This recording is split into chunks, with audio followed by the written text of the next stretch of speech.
Hello, welcome to Extraordinary Women TV with Shannon Skinner. My next guest is Patricia Muir, who is the founder of Maestro Quality. She's also an executive leadership coach, all about making the workplace a better place for everyone. So I'm really looking forward to this conversation. Later in the segment, before we take a break, I'll have my regular Good to Know Minute when I ask my guests for their top success tip. You're going to hear Patricia's.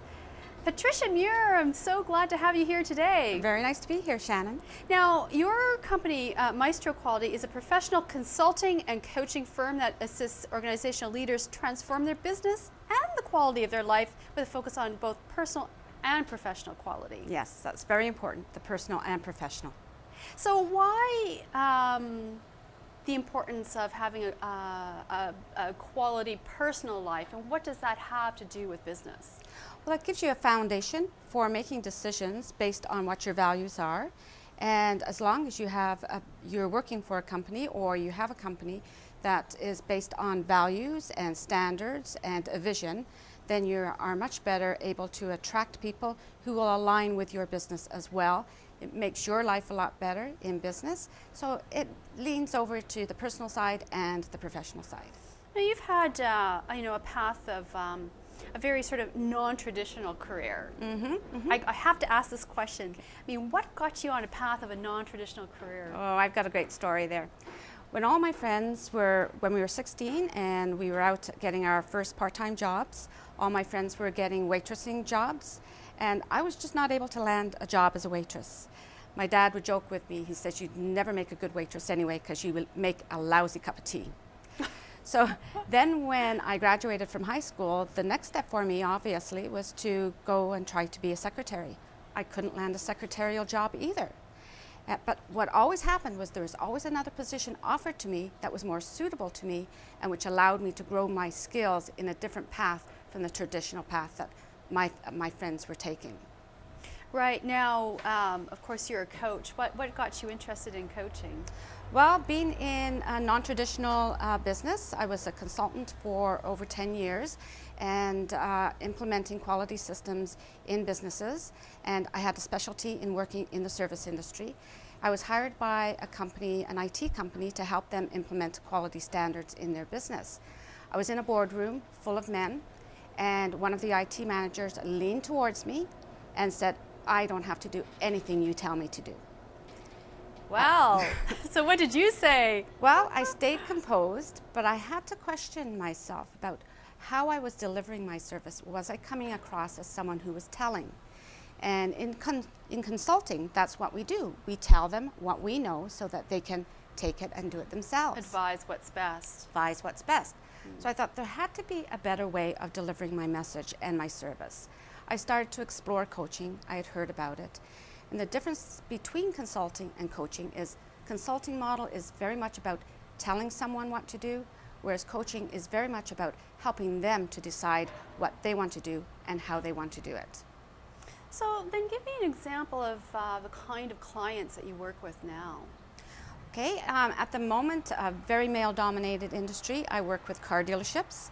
I also work with other service industry companies such as real estate, and I love working with women's businesses. I do some assessments for women-owned businesses. But getting back to the dealerships, when I work with them, it's quite challenging because it's very male-dominated. Now, what is, you are passionate about women leaders. Why is it important to empower women to become leaders, and especially when they're girls? When they're girls, I had a great experience in the Girl Guide movement, and I actually achieved the highest award in Canada at the time when I was 14. So this is when you were a Girl Guide? When I was a Girl Guide. Right. Okay. So I got to experience how other women mentoring and coaching, it wasn't exactly coaching then, but showing us that we could be leaders and that we could make a big impact on the world. It inspired me to do the same for young women and to be more, have my voice heard in leadership for supporting women's issues. And when I was a Girl Guide, I had someone say to me, "You would make a great leader." And I can't tell you how important that is for a girl to hear that, because then she knows there's possibilities for her to lead. Now, in terms of you have been working in male-dominated, areas for most of your career, a lot of your career. But how do you, as a woman coach, how do you do it? Okay, it's with grace and composure. I'm known for going into boardrooms. I don't compete with the male energy in the boardroom. Actually, I'm known for being very composed and making it very relaxed in the boardroom so that we can get on with work.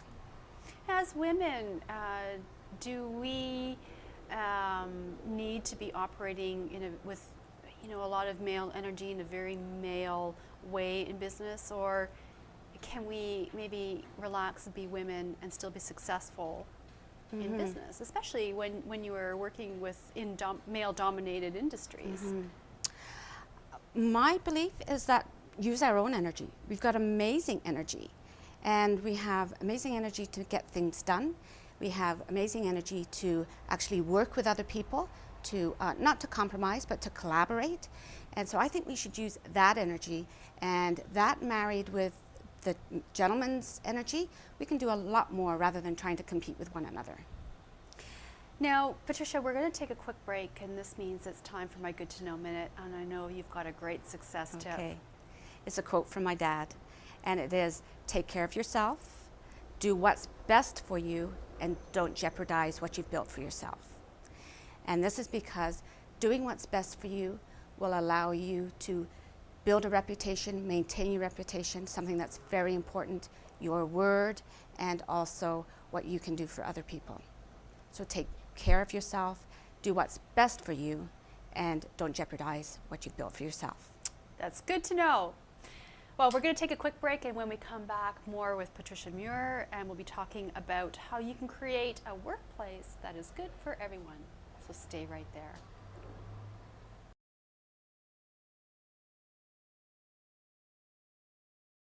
Hello, welcome back to the show. I'm Shannon Skinner. And before I return to speaking with my guest, Patricia Muir, I have an event announcement. Okay, so what are you doing for International Women's Day, March 2012, which is just around the corner? Well, you might want to think about this event. We Move Forward 2012 is taking place on the island of women in Mexico, that is Isla Mujeres. What a great place to celebrate International Women's Day. The Island of Women.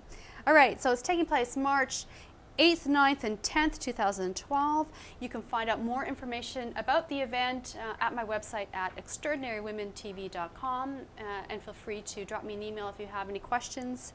Would love to see you there. I'll be there. What a great way to celebrate International Women's Day, don't you think? Yes, yes. Well, I'm speaking with Patricia Muir, who is the founder of Maestro Quality. She's an executive leadership coach. And we're going to talk about how organizations can make a better place for everyone. And I know you've got some 3 or 4 tips on how they can do that. So let it roll. Okay. So one of those tips I alluded to earlier, and that is the leaders to have a strong vision and also to have strong values and to hire people that are aligned with those the vision and those strong values. Right. Without those, you have people moving in all different directions, and you have a lot of turnover because people just do not fit in the organization. And also the other people that benefit from that is whoever the corporation or the organization serves. So if it's a customer, then customers are more likely to be loyal if everyone is in sync with the same values and with the same vision. So give me an example when that doesn't work. Well, when that doesn't work, there's a lot of turnover. So you, as a customer, you don't see the same person. Right. You're not able to build a relationship. And even within the organization, the relationships aren't able to build to a point where employees are bonding with one another for there to be good continuity in the organization. And I think that's why we see so many organizations struggle, is because they're always addressing new shiny things coming into the organization, new employees taking a lot of time to retrain and to pass on the message of those who are the visionaries. And I think that's why a lot of corporations are struggling, and even small and medium-sized businesses struggle that way too. And I know that you've got, so have a strong vision and align your values with your employees. And obviously that would connect with the clients. What else? Well, the other thing is to treat everyone as an individual. I work with some organizations that they feel that treating everyone the same is the right thing to do. And I speak to them about that. We're all individuals, and especially now with our diversity, there's so many different needs, special needs or individual needs that people need to value in other people, to be able to communicate. Nowadays, you have to have a very different way of communicating with people and actually valuing those differences in people rather than seeing everyone as being the same and we serve them all the same. Right. And I know that you got one more. Okay. The other one is, I would say, look at emotional intelligence, empathy in your organization. The empathy and self-control, which is self-responsibility. And if you can bring those into your organization and everyone appreciates the value of that, then the self-control, people become self-responsible.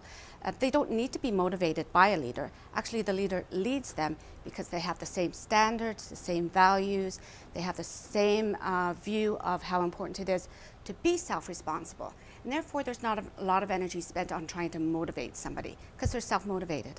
Yeah, and you know, emotional intelligence is sort of a buzz term now, isn't it? You know, I mean, what happens when you have someone who maybe doesn't have isn't, you know, quite as emotionally intelligent or savvy as someone else? Maybe they actually lack empathy in their own life. How does that impact then an organization? If they lack empathy, especially if it's a leader that lacks empathy, then they're not able to be in the employee's shoes to see what it's like for them personally or professionally, to be able to grow that person in the organization and for that to contribute to their organization. Now you help organizations or individuals working for companies through different transitional phases through their work. Let's talk about that. Okay. Two areas in particular, and it goes back to the empathy, and that is when there is loss, personal loss or even professional loss. I see in organizations where employees have a personal loss, such as a death in the family, and I can speak from experience how that affects a person's performance. And unfortunately, we have what we think is a law where people are provided 3 days to sort of look after the bereavement part, whereas the grieving goes on for a long time. No one goes through it the same way. No one goes through it in the same... Could be years. Could be years. Right, yeah. And it affects how the person is working, and actually the person becomes very self-conscious about their performance. And we need leaders to help their employees get through these transitions. The other transition that I help is with those people who have climbed the corporate ladder or have quite a status in their professional life, and now they're in the years where everyone is saying you should be looking at retirement. Ah, retirement. Now, Yes. is retirement a thing of the past? I or think at the least mind- the terminology? The terminology, yes, we're looking for a Right. better word. Yeah. The mindset is changing. About 10 years ago, you would find most baby boomers looking forward to an early retirement. Now, and it's not just because of the economical conditions right now, most baby boomers, it's come on quite fast for them. They never knew that 10 years would go by so fast. Now they're looking at extending their time in the workplace or extending their time by giving. It could either be giving to the community or it could be giving by actually contributing to another business, starting up their own business. Because it's very important for them that they still have purpose, a reason for getting up in the morning, rather than going to their local coffee shop, reading the paper, going home and saying, now what? Because maybe they're not feeling productive? Is that what happens if they're not engaged in work in some way? Being productive is one thing, but the other thing is having a purpose. Right. And a lot of them are going back on what I call the back burner and finding things that they loved to do when they were young, their passions. There's quite a lot of budding artists out there that have been in the corporate world. When they bring that back into their life, then they really enjoy. It's like liberation. Retirement is like liberation for them. And many of my clients, after I coach with them around their plans, their lifestyle plans for retirement, they realize it's not all about the money. Well, you know, a number of business leaders that I know, after they retire from their work, and as some would put it, I've retired from making money. Often they turn to volunteering on boards, Yes. doing more not-for-profit work. There seems to be a trend. What's been your experience? Well, my experience with those type of people that have had status in their professional lives, they've worked so hard on their professional lives that they haven't done the groundwork with their volunteer work. They haven't done a lot of volunteer work. So when they leave the workplace, they do have high expectations of being able to get onto a board right away and volunteer. But what they have to understand is you have to build your reputation with these organizations. They don't just take someone that they don't know and put them on a board. You have to do the groundwork. Now, you know, I've got one question that I want to ask you that seems to be, you know, niggling at me. How does one have a quality life? What does it take to have a quality life? And how and why is that really important then for everyone else? For everyone else? Okay, I'll go to the why it's important to have a quality life. Yeah, why is it important? It sets the way you behave, automatic behaviors, automatic responses to things that come up in your life. So you're consistent throughout how you behave. And that is how you are projecting yourself to the public, to your friends, to the outside world. It's very important for us to have a consistent message, and quality is so important because the things that will bring us from being a quality person with a good, strong personal foundation, it will bring other things in the way of business rewards because of how you're interacting with people, how you're contributing to their life, and how you're being a model for other people to lead their life in the best way. Patricia, I've really enjoyed this time with you, so thank you so much. It's been a very enlightening conversation. For anyone who wants to get in touch with you or find out more about you, where could they go on the internet? Yes, okay. URL is maestroquality.com, and I have a big year coming up. Next year I achieve the next level of my coaching accreditation with ICF, and I'm also celebrating 20 years in business with Maestro Quality. 20 years. Yes. Congratulations. Thank you. Oh, that's fantastic. So again, more at maestroquality.com. And also, before we go, I know that you also penned a chapter in a book called Awakening the Workplace. So yes. Where can people get a copy of your book? Okay, they can go online, or they can give me contact information is online, and they can purchase the book online or through me personally. I'll send it to them. And my chapter is Create Your Own Quality System. Well, thanks for this, Patricia. I've really appreciated your time. Thank you, Shannon. My pleasure. Well, for more information about upcoming shows or to contact me, you can visit the website at extraordinarywomentv.com. I'm on Twitter too. You can follow me at Shannon_Skinner and find me on Facebook. I've got a Facebook page, Extraordinary Women TV. So a couple of places where that you can follow me and connect with me. Special thanks to my friends and family for your ongoing support. And if you are interested in transforming your life, I hope these stories have inspired you. You've been watching Extraordinary Women TV with Shannon Skinner. See you soon.